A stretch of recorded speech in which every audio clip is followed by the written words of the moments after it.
Bonjour à toutes et à tous.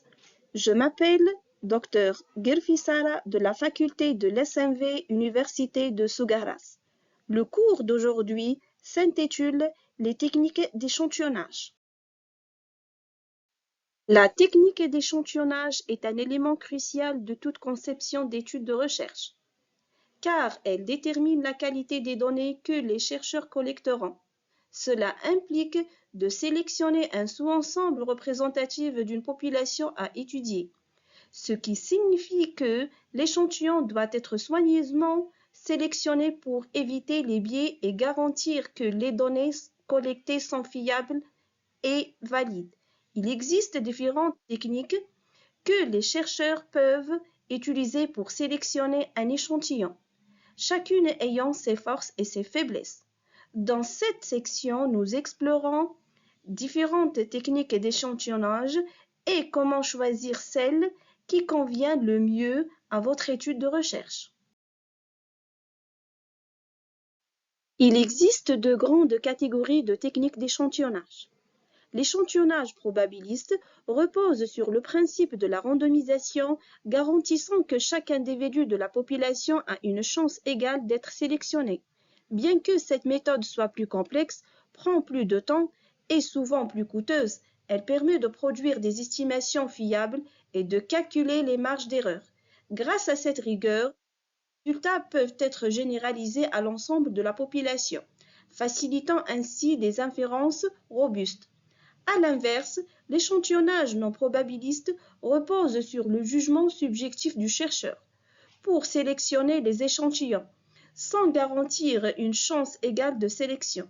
Cette méthode est souvent utilisée en raison des contraintes pratiques, telles que le temps ou le budget, et elle est adaptée aux situations où la population cible est mal définie.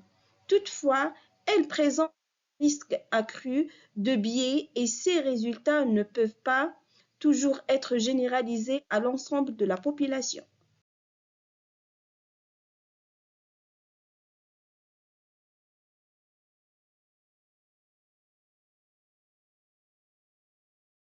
Les techniques d'échantillonnage probabiliste, on commence par la technique d'échantillonnage aléatoire simple, qui est une méthode où chaque membre de la population a une chance égale d'être sélectionné pour faire partie de l'échantillon. Cette méthode repose sur le principe de randomisation, garantissant que l'échantillon est représentatif de la population totale.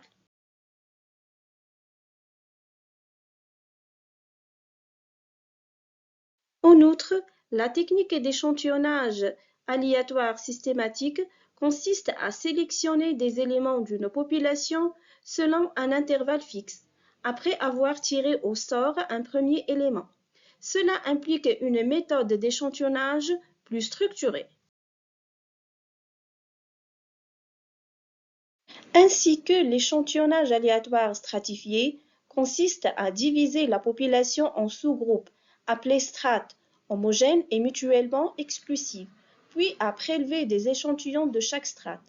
Cette approche vise à s'assurer que toutes les catégories de la population sont représentées dans l'échantillon final. Alors que l'échantillonnage aléatoire en grappes, la population est divisée en groupes ou grappes. On sélectionne aléatoirement certaines grappes, puis on échantillonne toute ou une partie des unités à l'intérieur de ces grappes. Alors que l'échantillonnage aléatoire à plusieurs degrés ressemble à l'échantillonnage en grappe, sauf que dans ce cas, on prélève un échantillon à l'intérieur de chaque grappe. On a au moins 2 degrés.